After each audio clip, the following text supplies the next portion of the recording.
Hello students, welcome back.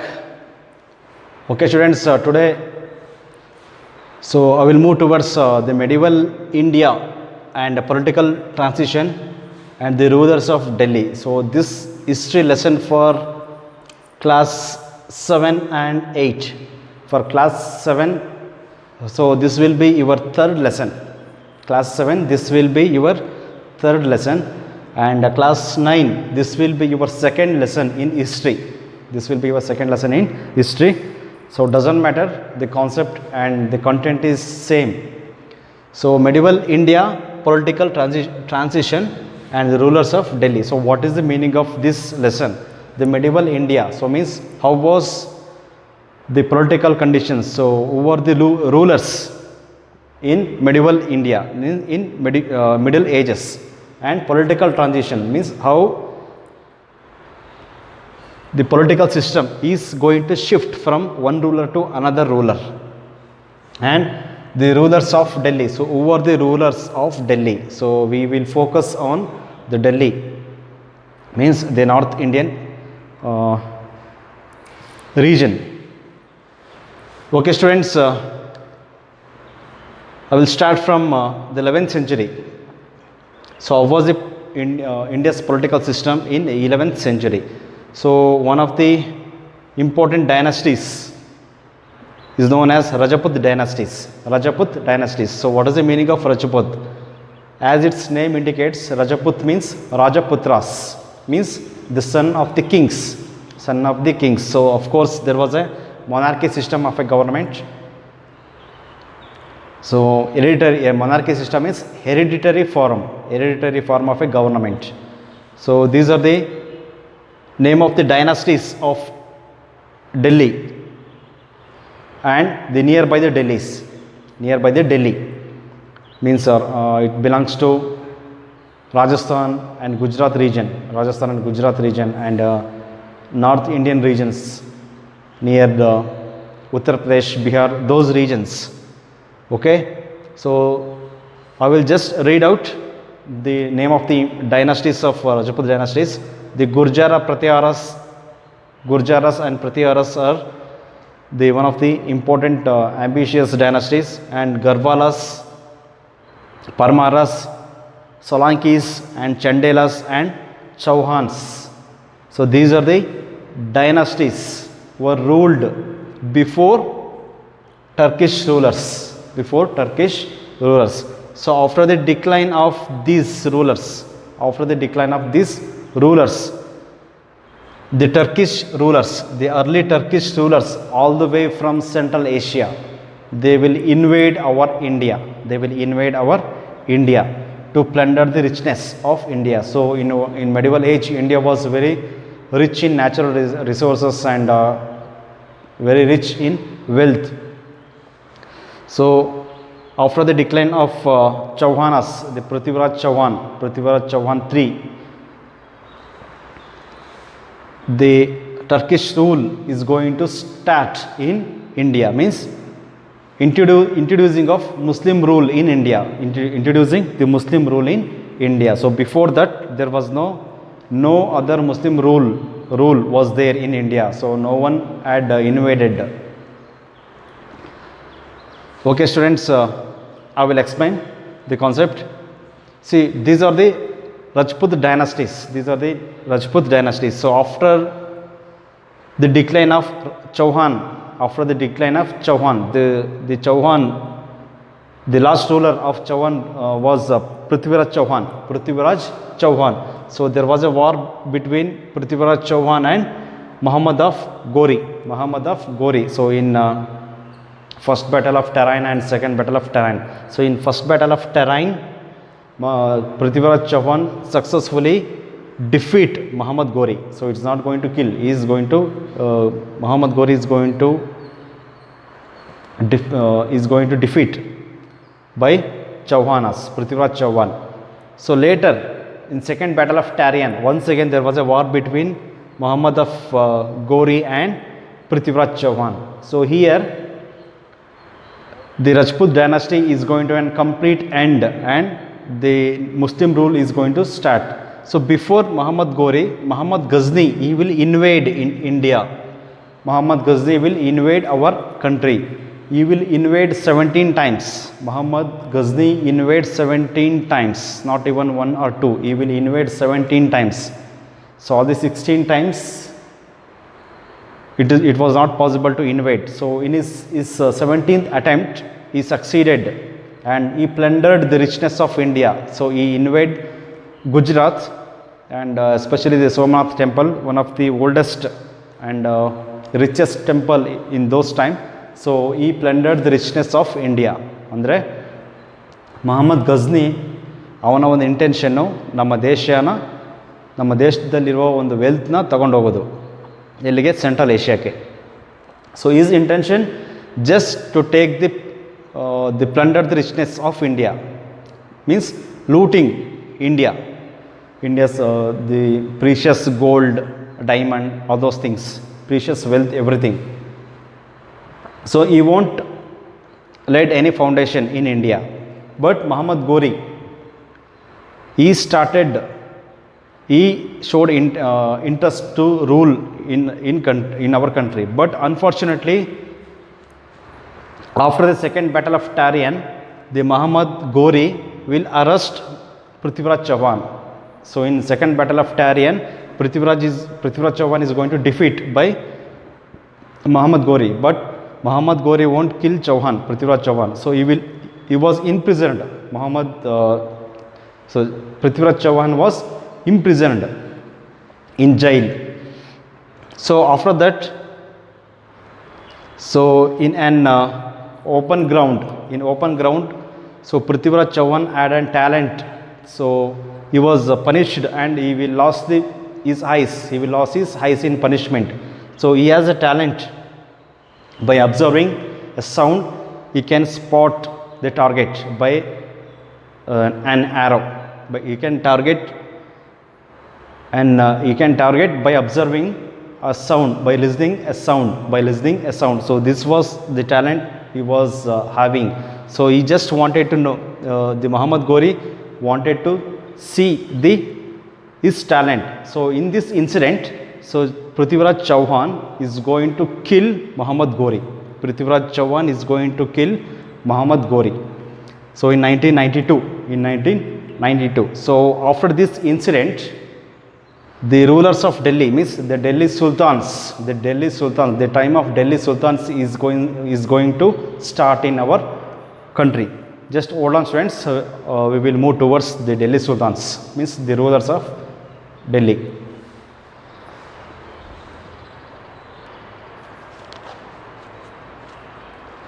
Well, friends, here I am showing the list of the rulers of Delhi. So I will start from early Turkish rulers. The early Turkish ruler. So first ruler was Qutbuddin Aibak. So he was the first ruler of Delhi. And Samshuddin Iltutmish succeeded by Qutbuddin Aibak. Next, Razia Sultan and Ghiyazuddin Balban. So these were the early Turkish rulers. So later, the Khalji dynasty. So once again, this dynasty is also Muslim dynasty. Jalaluddin Khalji and Alauddin Khalji. So these two Khalji rulers ruled our country from 1290 CE to 1316 CE. Almost 100 years. Next, Tughlaq dynasty. Is also one of the Muslim rulers. They ruled from 1320 CE to 1414 CE. So Ghiyazuddin Tughlaq and Muhammad bin Tughlaq and Firoz Shah Tughlaq. So these are the important rulers. After the decline of Tughlaq dynasty, the Sayyid dynasty. So Kaiser Khan was ambitious ruler for Sayyid dynasty. So after the end of Sayyid dynasty, Lodi dynasty. So Bahlul Lodi. So he ruled 1451 to 1489. So after this Next is the Mughal rule is going to start in India. The Mughal rule is going to start in India. So this is about, this list indicates the rulers of Delhi. So I will explain one by one. Just hold on.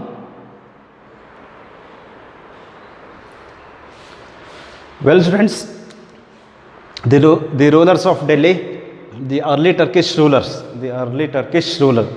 So Qutbuddin Aybak, I explained you in the list. So Qutbuddin Aybak was the first ruler of Delhi Sultans. The first ruler of Delhi Sultans, or ruler of Delhi. So who was Qutbuddin Aybak? So he was a slave. Qutbuddin Aybak was a slave or gulam for whom? For Muhammad Ghori. For Muhammad Ghori, a person who died. So the Prithviraj Chauhan is going to kill. Prithviraj Chauhan is going to kill Muhammad Ghori. So he was the slave for Muhammad Ghori. So after the death of Muhammad Ghori, the Qutbuddin Aybak, he will declare himself as a king or independent ruler, because he was a chief or a administrator in Muhammad Ghori's government. So after the death of after the death of Muhammad Ghori, the Qutbuddin Aybak himself, he declared as independent ruler. So he led a strong foundation in India. So he started as a Delhi Sultans. So he was a slave. So in Indian history, his period is known as a slave dynasty or a Ghulam dynasty, because Qutbuddin Aybak himself, he was a slave for Muhammad Ghori. So after Qutbuddin Aybak, Iltutmish, he was also a slave for Qutbuddin Aybak. Slave for Qutbuddin Aybak. Just hold on. See here. So Qutbuddin Aybak was a slave for Muhammad Ghori, and Samshuddin Iltutmish, he was a slave for Qutbuddin Aybak. And Razia Sultan, she was a daughter of Iltutmish. So Iltutmish's sons were not so ambitious. So they were very weak. So that's why Razia Sultan ascended the throne as a queen. So Ghiyazuddin Balban, once again, he was a slave for Iltutmish. So almost all the rulers of these early Turkish rulers were slaves. So that's why it is called slave dynasty or Ghulam dynasty. So Qutbuddin Aybak, he was ruled only for 4 years, and he laid strong foundation for Delhi Sultans. And Qutbuddin Aybak, so just now we know that in Delhi, so there was a historical monument called Qutub Minar. So he was the person, the Qutbuddin Aybak was the person laid a strong foundation for Qutub Minar. So unfortunately he was not able to complete because he died in accidental fall. When he was playing a polo, a game. Sitting on horse and riding and targeting the ball towards the goal. So this was a game called polo. So when he was playing a polo, he fell down from a running horse, and died. So after the death of Qutbuddin Aybak, Iltutmish ascended the throne and he completed the historical monument Qutub Minar. Iltutmish completed the historical monument Qutub Minar. So this is about the slave dynasty. So Qutbuddin Aybak was the first ruler of the Delhi Sultans. After him, Iltutmish succeeded him, and Iltutmish's sons were not so ambitious and powerful. They were very weak. So that's why Iltutmish's daughter Razia Sultana ascended the throne. So many of them are opposed because they were not ready to work under the queen or lady. So that's why they opposed. And Ghiyazuddin Balban, once again, he was the slave for Iltutmish, he ascended the throne as a king. So this dynasty was known as a slave dynasty or Ghulam dynasty. Just hold on, we will move towards further.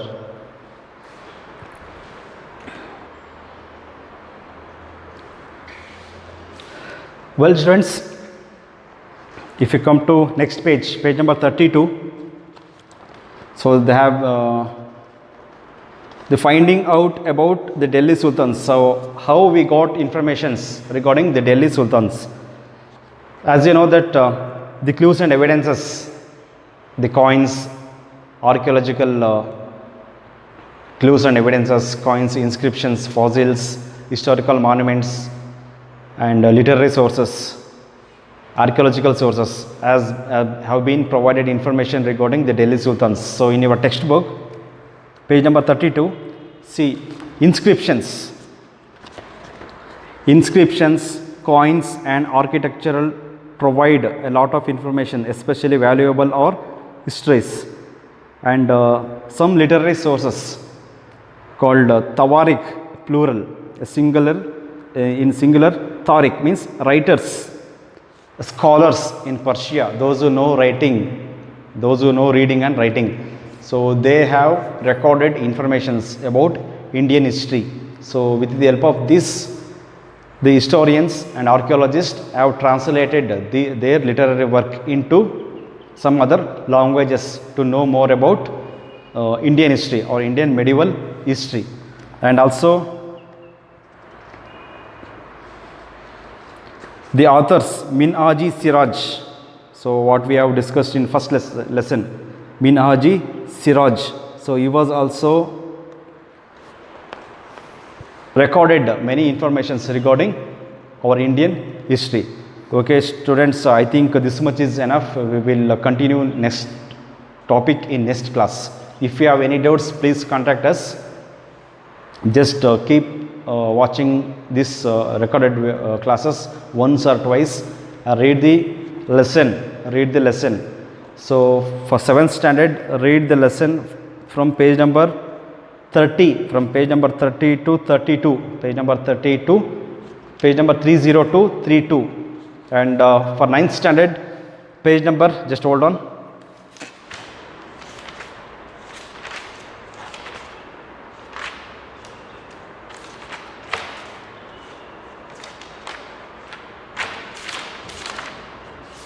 page number 8 to 14. For 9th standard, page number 8 to 14. So easy to access the information. Just read and underline the concept and make a list. Just write down some important points in practice book. So we will continue in next class. Thank you.